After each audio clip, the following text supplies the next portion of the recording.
राधे राधे। जय श्रीमन नारायण। एक साधारण सी चिड़िया का अपना घोंसला समुद्र के किनारे होता है।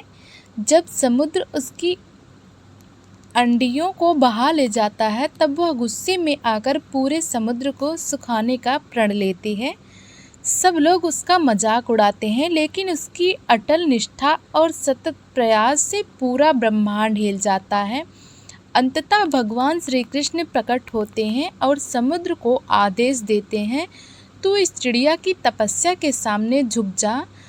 साथ ही गीता का ज्ञान भी कथा में धीरे धीरे पिरोया गया है। यदि तुम्हारा संकल्प सच्चा है, प्रयास अटल है और श्रद्धा अपार है तो ब्रह्मांड की सारी शक्तियाँ तुम्हारी सहायता करने को बाध्य हो जाती हैं।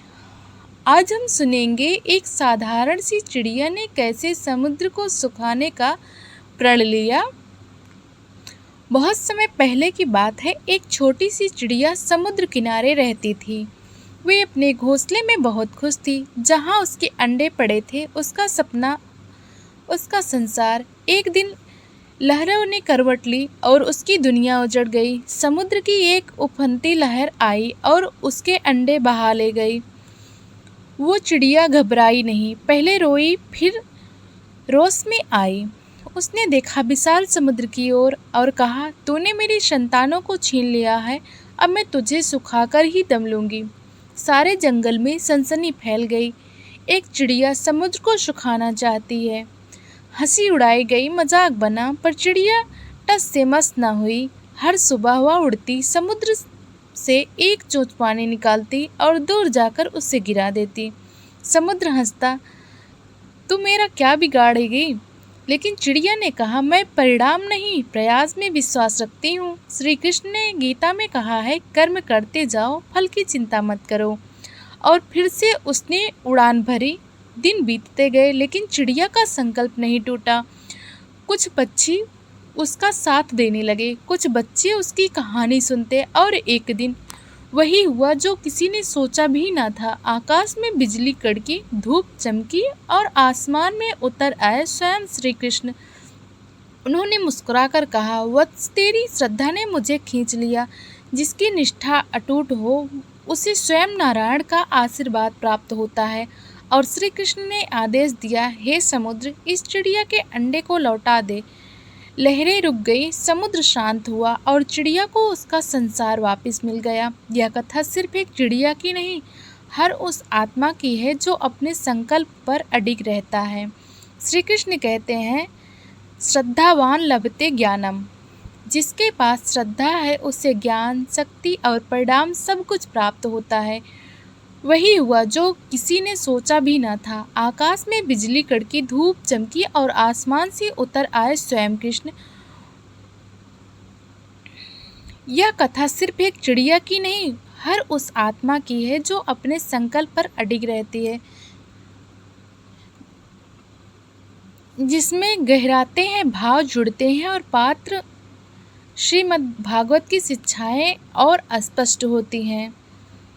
चिड़िया की तपस्या और श्री कृष्ण का आगमन। समय बीत रहा था। चिड़िया का हौसला और भी प्रबल हो गया। अब वह अकेली नहीं थी। जंगल के कई पक्षी उसका साथ देने लगे। तोता, मैना, कोयल, हंस, सारस सब उसकी तपस्या को प्रणाम करते थे। और हर सुबह समुद्र से एक चोंच जब जल निकालती, समुद्र वही था, पर वह अकेला था और चिड़िया उसमें अब अलौकिक तेज था। वह बोलती नहीं थी, बस कर्म में लगी रहती थी। कर्म का दीपक जलता गया, आकाश की लौ बढ़ती गई। एक दिन एक बूढ़े ऋषि वहाँ से गुजरे।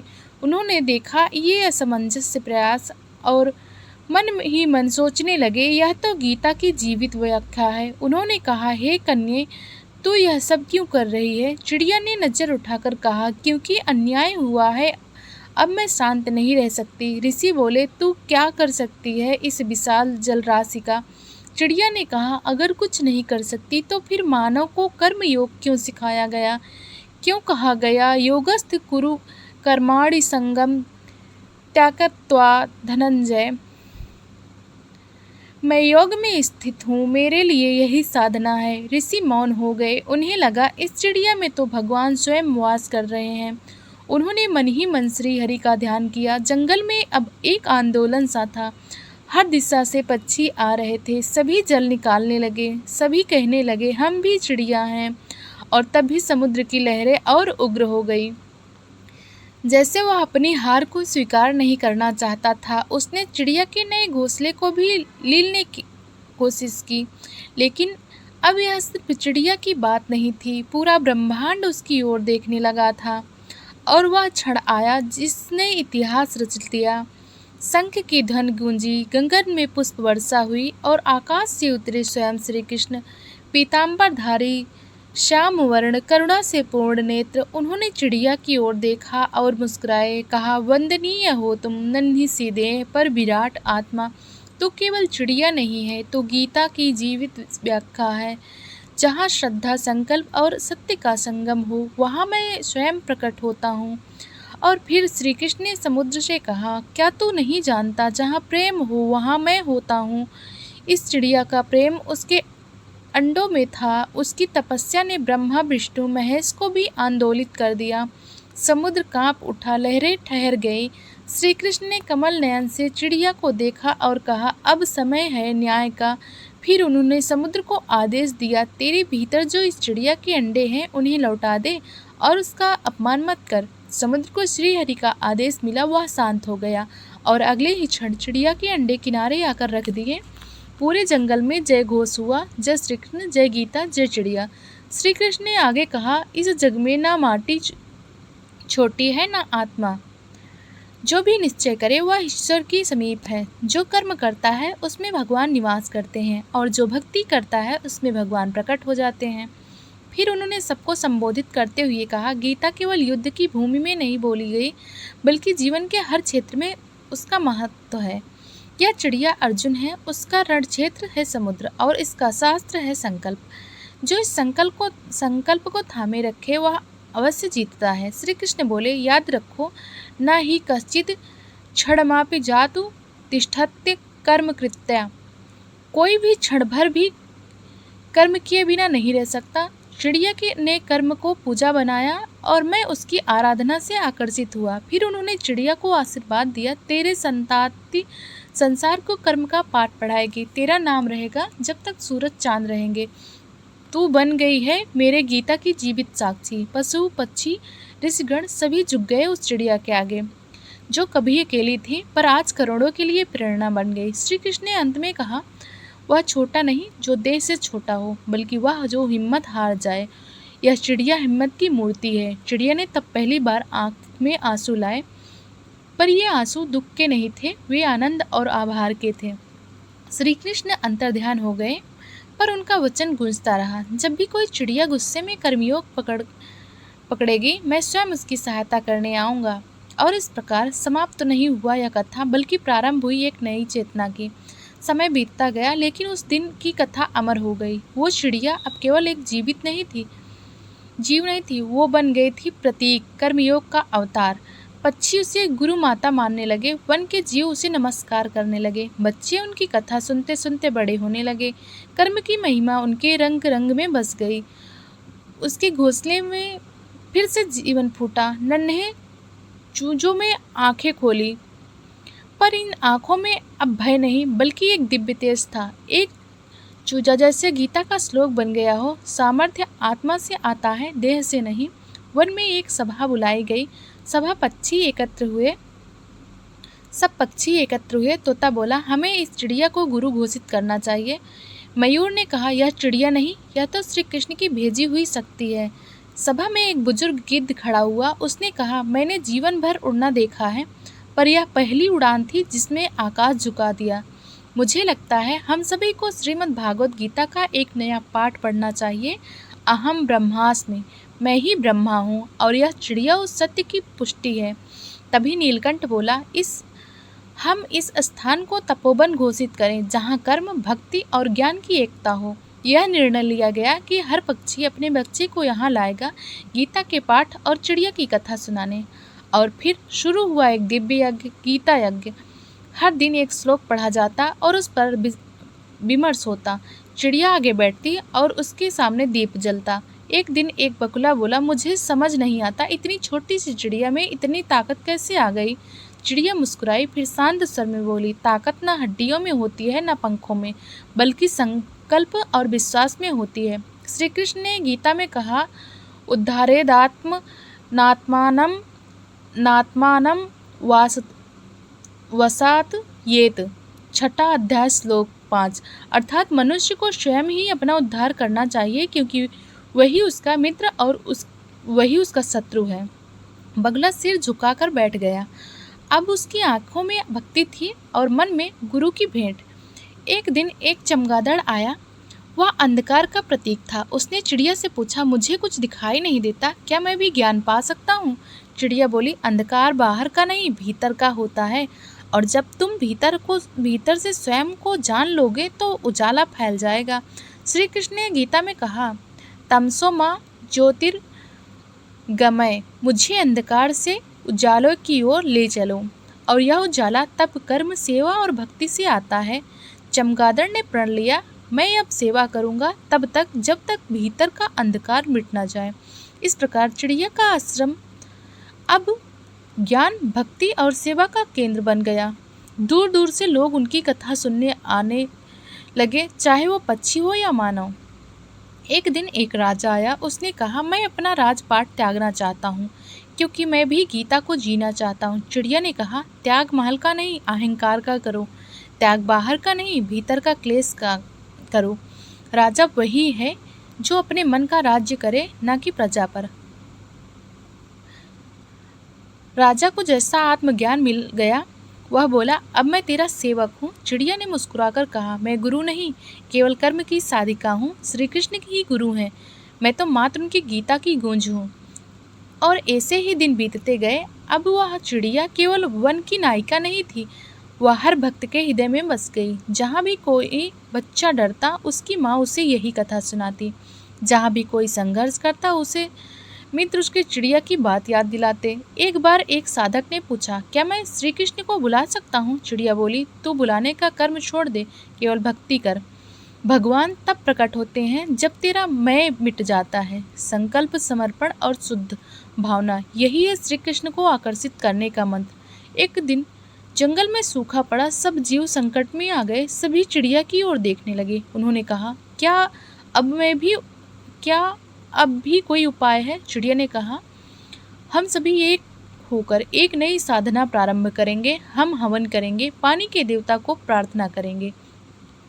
और जब सबने हवन प्रारंभ किया, बरसात शुरू हो गई।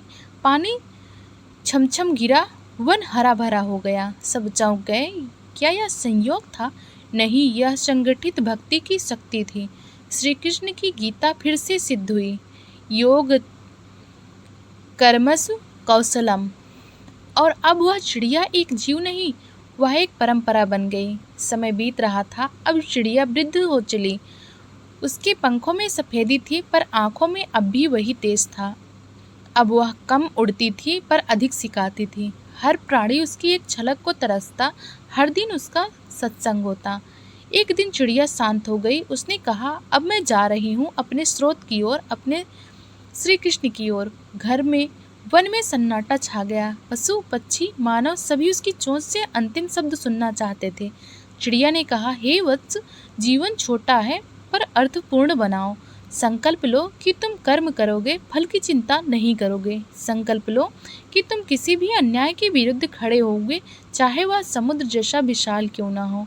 संकल्प लो कि तुम श्री कृष्ण की गीता को अपने जीवन में उतारोगे, केवल स्मरण नहीं करोगे। मेरा जाना अंत नहीं है। वह हर आत्मा जो कर्म में डटी है, वही मैं जीवित हूँ। याद रखना, श्रद्धावान लभते ज्ञानम, तत्परा संयतेन्द्रिया। जो श्रद्धा रखता है, संयमित है, वह ज्ञान को प्राप्त करता है। इतना कहकर चिड़िया ने आंखें मूंद ली, शांत, स्थिर और समाधिस्थ। फूल झड़ने लगे, आकाश में रश्मियाँ फैल गईं, हवा सुगंधमयी हो गई। और फिर श्री कृष्ण का स्वर सुनाई दिया, हे मेरी भक्तों, तू आत्मस्वरूप में स्थित होकर मुझ में लीन हो गई। अब तू केवल चिड़िया नहीं, मेरे गीता की अमर व्याख्या बन गई। तो साक्षी है कि कर्म, प्रेम और भक्ति किसी भी समुद्र को शरण में ला सकते हैं। तेरे जीवन से मैंने भी सीखा कि संकल्प की शक्ति क्या है। इसके बाद चिड़िया का शरीर वहीं विश्राम हो गया जहाँ उसने पहली बार समुद्र को देखा था। उस स्थान को आज भी शांति सरोवर कहा जाता है। लोग वहाँ आते हैं, बैठते हैं और चिड़िया की कथा सुनते हैं। वहाँ एक शिला पर लिखा है, एक चिड़िया ने गुस्से में समुद्र सुखा दिया, क्योंकि उसमें प्रेम, विश्वास और कर्म का संयम था। और उसके नीचे अंकित है गीता का श्लोक। इस घटना के बाद जंगल बदल गया। पशु पक्षी युद्ध नहीं करते, अब वे विमर्श करते हैं। वन में हर जगह छोटे छोटे ज्ञान केंद्र खुल गए जहाँ गीता पढ़ी जाती है, चिड़िया की कथा सुनाई जाती है, बच्चों को सिखाया जाता है, बड़े बनो आकाश से नहीं विचार से। यह कथा एक युग बन गई। श्री कृष्ण के साथ अब चिड़िया का भी नाम लिया जाता है। जब कोई साहस खोता है उससे यही कहा जाता है, उस चिड़िया को याद करो जिसने समुद्र से युद्ध किया और जीती भी। एक बार एक शिष्य ने अपने गुरु से पूछा, गुरुदेव क्या यह कथा सच है? गुरु बोले, यह सत्य से भी ऊपर है, क्योंकि यह तुम्हारे भीतर के मैं नहीं कर सकता को मैं अवश्य करूँगा में बदलती है। यह कथा बताती है कि कर्म करने वाला कभी छोटा नहीं होता और श्री कृष्ण दूर नहीं, तुम्हारे ही प्रयास में छिपे होते हैं। अब भी कहीं कोई समुद्र लहराता है तो चिड़िया की गाथा दोहराई जाती है। और अगर कभी तुम्हें लगे कि तुम छोटे हो, अकेले हो, कमज़ोर हो, तो याद रखना तुम्हारे भीतर भी एक चिड़िया है। उससे जगाओ, उड़ने दो, कर्म में लगाओ, फिर देखना कैसे समुद्र भी चुप हो जाते हैं, कैसे श्री कृष्ण भी प्रकट हो जाते हैं, कैसे जीवन एक धर्म बन जाता है, कैसे आत्मा ईश्वर से जुड़ जाती है और कैसे संसार तुम्हारे आगे नतमस्तक हो जाता है। क्योंकि तुम केवल तुम नहीं हो, तुम कर्म, प्रेम और आस्था का संगम हो। जय श्री कृष्ण। जय चिड़िया की अमर गाथा। साथियों, आपने आज जो कथा सुनी वो कोई साधारण कहानी नहीं थी। वो एक छोटी सी चिड़िया की नहीं, बल्कि अपने भीतर छिपे उस आत्मबल की कहानी थी जो कहता है, मैं अकेला हूँ लेकिन हार नहीं मानूंगा। ये कथा हमें सिखाती है कि चाहे सामने समुद्र क्यों ना हो, अगर आपका संकल्प सच्चा है, आपका विश्वास अडिग है और आपकी भक्ति निष्कलंक है, तो स्वयं भगवान श्री कृष्ण भी आपकी सहायता के लिए प्रकट हो जाते हैं। तो अगली बार जब जिंदगी मुश्किल लगे तो उस चिड़िया को याद करना जो एक अंडे के लिए पूरी लहरों से भिड़ गई थी। यही श्रीमद् भागवत गीता का संदेश है। कर्म करो, फल की चिंता मत करो। अगर आपको यह कथा प्रेरणादायक लगी हो तो इसे शेयर कीजिए और कमेंट में लिखिए, मैं भी चिड़िया की तरह अडिग बनूंगा। जय श्री कृष्ण।